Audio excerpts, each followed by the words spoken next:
Hi, this is Matt Baker.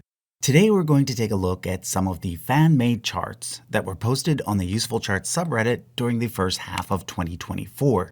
Usually I wait till the end of the year to do this, but since there's so much great stuff being posted nowadays, I decided to do a review at the halfway point, and then another one in December.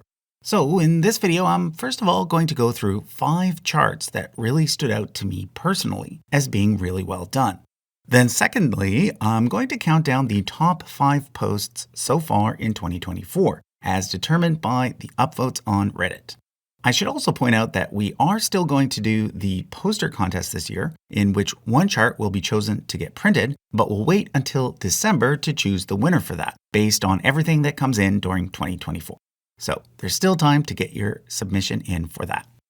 Okay, we're going to start out with this chart, which is titled History of Early Christian Texts, and which is modeled on my timeline of biblical composition chart. My chart covers the canonical books only, including those found in the Jewish Bible, as well as those added by Christians. In contrast, this fan-made chart focuses exclusively on the Christian books and goes into greater detail on the formation of the New Testament, as well as on the various early texts that didn't make it into the canon. So it starts off with oral gospel tradition, as well as 2 hypothetical sources. You've probably heard of Q, which is thought to have been an early collection of Jesus' sayings, and which might have been used as a shared source by the 3 synoptic gospels. However, there's also the Signs Gospel, which is thought to have been an early collection of stories about Jesus' miracles. Some scholars think that it may represent an earlier core of the Gospel of John, which was then expanded later. We then get the Pauline epistles, and I really like how this part of the chart is laid out, because what it shows is the various communities that Paul was involved in establishing, and then it's actually the arrows between them that represent the various letters that Paul wrote. So for example, 1 Thessalonians was written in Corinth around 52 CE, but it was then sent to the Thessalonian community, which had been established a bit earlier, around 50 CE. Down here, you can see Paul's arrest and the fact that perhaps 5 New Testament books were written by Paul while he was in prison. If we continue down, we start to see some of the general epistles, which, while named after key people, were actually likely written by now unknown authors. And then once we near the 100 CE mark, we start to get lots of texts that didn't make it into the New Testament. Yellow are Gospels, such as the well-known Gospel of Thomas. Blue are epistles, such as 1 Clement, which was an authentic letter written by the 4th Bishop of Rome. Green are apocalyptic books, similar to Revelation, and pink are other, such as the Shepherd of Hermes, which almost made it into the New Testament. In fact, if we go down to the early 300s CE, which is when the earliest still existing copies of the New Testament date to, you can see that the Shepherd of Hermes was still being included. Okay, so if you're interested in early Christianity, you'll definitely want to check this one out.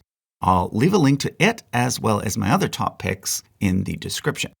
Now at this point, I want to announce that one of my regular sponsors, MyHeritage, will be giving a free 1-year membership to the 5 creators whose charts I have chosen to show in the first half of this video. If you're a person who likes researching family trees and making family tree charts, then MyHeritage is a must-have tool in your toolkit. Not only does it make researching your own family tree really easy, you can also use it to create some really cool charts. Let me walk you through it. You start by entering your name, your parents' names, and your grandparents' names. That's usually all you need to start getting discovery links, which help you grow your tree automatically, simply by comparing matches and accepting them. However, you can also just search their database of over 20 billion records to find documents relating to your ancestors or even to famous people from history. Once you've created a tree using their easy-to-use family tree maker, you can then easily transform it into a bunch of different formats, including one like this, or even this. So if you want to get started, just click the link in the description or pinned comment, or use the QR code on screen right now. This will give you a 14-day free trial, followed by 50% off an annual subscription. Okay, let's check out the next 4 winners of the MyHeritage memberships. Next up is this evolution and classification of European languages. I've received a lot of requests for a chart on world languages, so I'm glad that someone has done one, at least for Europe, and has done it very well. So let's go ahead and use the chart to trace the line down to English. We of course start with Indo-European, and then we choose the Germanic branch. From here, we want the West Germanic line. East Germanic is now extinct, and North Germanic leads to languages like Swedish and Norwegian. West, however, leads to this point, where we then get a split between North Sea Germanic and Weser Rhine-Elbe Germanic. North Sea leads to English, whereas Weser Rhine-Elbe leads to German and Dutch. The closest languages to English that are still extant are Frisian, spoken in the province of Friesland in the Netherlands, and Scots, which should not be confused with Scottish Gaelic, a Celtic language. Down at the bottom of this chart, we get a few languages spoken in Europe that are not a part of the Indo-European family.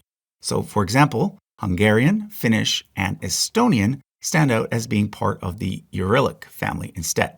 Now, before I move on, I have to once again shout out the fact that the person who made this chart also made this one, which is probably one of the largest charts ever posted on the subreddit. It literally starts with Zeus and then goes through the Roman emperors and the Frankish emperors before going on to cover modern emperors, including the Ottoman emperors, the Russian emperors, and much, much more. So kudos to A123 for all the time and effort put into this massive project. All right, my third pick is this timeline of US Supreme Court justices. So the first thing you should notice is that there are three main colors used throughout. The yellow column represents the line of Chief Justices, whereas the green columns represent the lines of the other original seats, and the blue column represents seats that were added later. So originally there were only 6 Supreme Court justices. Then in 1807, the court was expanded to 7, and then in 1837 to 9.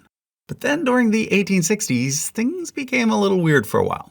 First, the court was expanded to 10 with the appointment of Stephen Johnson Field. But then, following the U.S. Civil War, Congress decided to try and shrink the court back down to 7 in an effort to prevent then-President Andrew Johnson from being able to appoint anyone new. Thus, when John Catron died, the number went down to 9. And then when James Moore Wayne died, it went down to 8. So basically, 2 seats were abolished, which is why these lines are now blank. However, before a 3rd seat could be abolished, the political winds changed, and Congress instead decided to bump things back up to 9. Thus, a new final line was created, and ever since 1869, there have been 9 justices. One thing I learned from this chart is that the Chief Justice is usually not someone who has previously served as an Associate Justice. So, for example, the current Chief Justice, John Roberts, had not previously served on the Supreme Court when he was named Chief Justice in 2005. In other words, he went straight into the top role. However, there are a few exceptions to this, and in those cases, these individuals are shown in italics. So, for example, Harlan Stone served as an Associate Justice from 1925 to 1941 and then was promoted to Chief Justice when Charles Evan Hughes died. Okay, next up is this family tree of SARS-CoV-2 according to PANGO nomenclature. First off, PANGO is short for Phylogenetic Assignment of Named Global Outbreak Lineages, and it is a system of classification designed specifically for the COVID-19 pandemic. I really appreciated this chart because, while most people have unfortunately come to believe that the pandemic is over and that they no longer have to pay any attention to it, the reality is that COVID is still around, and in fact is still impacting a lot of people due to things like long COVID and the fact that even a mild infection can mess up other major body systems, such as your vascular system. As someone who is severely immunocompromised due to my Crohn's treatment, I'm one of those people who still pays close attention to COVID, even though the news is talking about it less and less. So that's why I was super happy to see this chart. So here is SARS-CoV-1, which spread back in 2002 and was simply called SARS. And here is SARS-CoV-2, which first showed up in China in 2019. However, I remember first paying close attention to the new virus in March of 2020 when it hit Italy. By then, it was a variant called B1, and it was the original B1 that killed the first 100,000 people worldwide. From there, things went in 4 different directions, known as alpha, beta, gamma, and delta. Beta had the highest death rate, but delta spread more easily, and thus it became the dominant strain by June 2021. But then in November 2021, which was after most people received their first vaccination, things changed dramatically. A 5th major variant with 50 mutations emerged, known as Omicron. It was less deadly, but it also spread way faster. Thus, in early 2022, cases exploded, and the number of deaths worldwide reached 6 million. Now, one thing you need to know about all these variants is that sometimes they can combine together. So for a while, there was a concern about a Deltacron, but that actually never happened. Instead, we got 2 Omicron strains that recombined to create XBB. From there, we got XBB 1.5, nicknamed Kraken, which was dominant for a while. But now we actually have a set of variants called Flirt, which are unrelated to XBB and are causing a new surge right now. At the moment, it is this one, KP3, that is on the rise. Now, why is all of this important?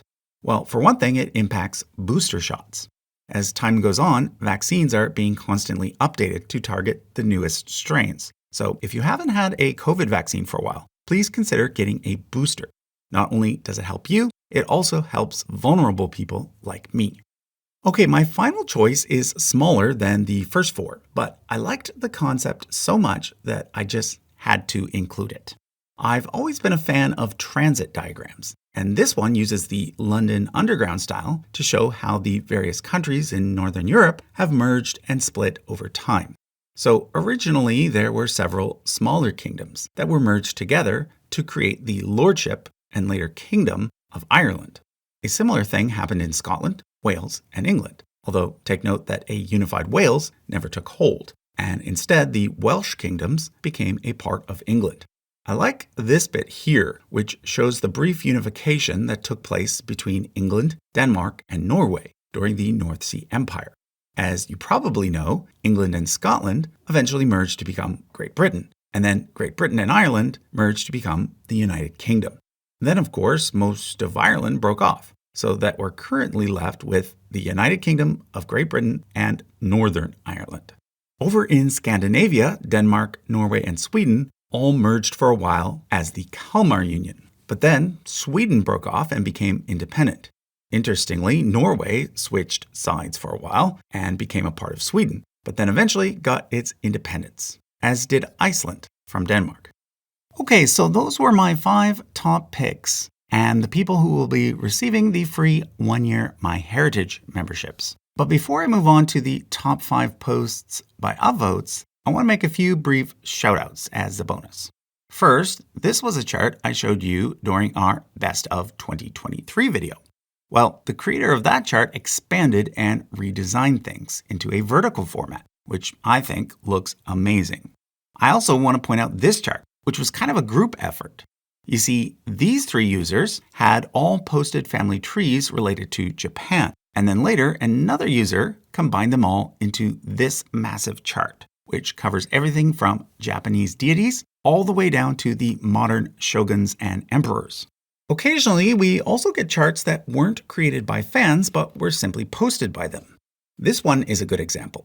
It was drawn by hand by an ancestor of a fan from Norway back in 1939. Finally, I want to say a thank you to our 2 moderators, MF Gervais and ML8991. Gervais is a frequent poster on the subreddit and posts lots of family trees, including several related to the Tolkienverse. All right, I'm now going to count down the top 5 posts on the Useful Charts subreddit as determined by Reddit's internal upvote and downvote system. I've excluded one particular post because it was of a type that has now been banned by the moderators. So coming in at number 5 was this one, which is a personal family tree that goes all the way back to Charlemagne, but which also includes lots of more everyday ancestors from around the late 1500s to today. So, an amazing job in terms of personal genealogical research. At number 4, we have this topic, official beverages of US states, which I gotta say was not a topic I was expecting. What stands out to me is how many states have chosen milk as their state beverage. And there's even a few states that have 2 state beverages, including Nebraska, which has both milk and Kool-Aid. I hope they're not mixing those 2 together. Anyway, number 3 is this chart of the Gandhi family, the most influential political family in India. And no, it does not include this Gandhi. It actually starts not with a Gandhi, but with Jawaharlal Nehru, the first Prime Minister of India. His daughter, however, married a Gandhi, and thus she went by the name Indira Gandhi. She served as India's Prime Minister twice, but was assassinated in 1984. At that point, she was replaced by her son Rajiv Gandhi, who then served as Prime Minister until his own assassination in 1989. So, for the first 42 years of India's independence, this one family held the top job for 37 of those years. Since then, Rajiv's wife has been a major player in Indian politics, and now their son Rahul as well.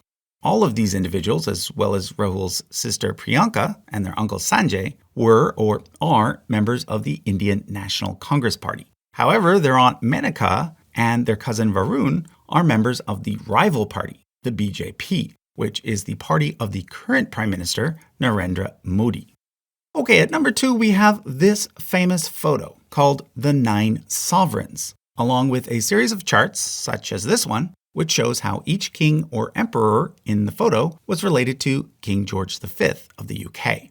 The photo was taken at the funeral of King Edward VII, and the charts demonstrate that while the event was a gathering of European heads of state, it was also a sort of family reunion, being that all 9 of the 9 sovereigns were related. This is made more clear in this similar post, which shows exactly how they all are related, as well as who their descendants are today. All right, number 1. So not only is this the number 1 post so far in 2024, it's also currently the number 1 post of all time on the Useful Charts subreddit. It's called Emperor of the USA. Now, if that makes absolutely no sense to you, let me explain. One of my earliest videos to do really well was this one, called Who Would Be King of America if George Washington had been made a monarch? Of course, George Washington wasn't ever made a monarch, but at one point the US did in fact have its own monarch. Sort of. In 1859 in San Francisco, there was an eccentric and possibly insane man named Joshua Norton, who proclaimed himself to be Norton I, Emperor of the United States. Many of the citizens of San Francisco played along with the joke, and when he had his own currency printed, some establishments actually accepted it. Nowadays, a single bill can fetch up to $20,000. He also wrote a letter to Queen Victoria proposing marriage, but strangely, she didn't reply back. Anyhow, when Norton died in 1880, thousands of people supposedly attended his funeral. But that was the end of the so-called Empire of the United States. Well, this chart, like my George Washington, seeks to trace who Joshua Norton's heir would be today. And it determined that that person would be his brother's great-great-grandson, Eustace Norton, who also goes by the name Fraser. Now, here's the really interesting thing. In the comments on this post, someone mentioned that they actually wrote to Fraser Norton to ask him what he thought about all this. And he replied. So, all hail Norton II. Okay, that was a look at some of the best fan-made charts posted so far in 2024. Be sure to keep an eye out for part 2 of this year's review, which I'll be posting in December. And don't forget to try out a free trial of MyHeritage by using the link in the description or pinned comment. Thanks for watching.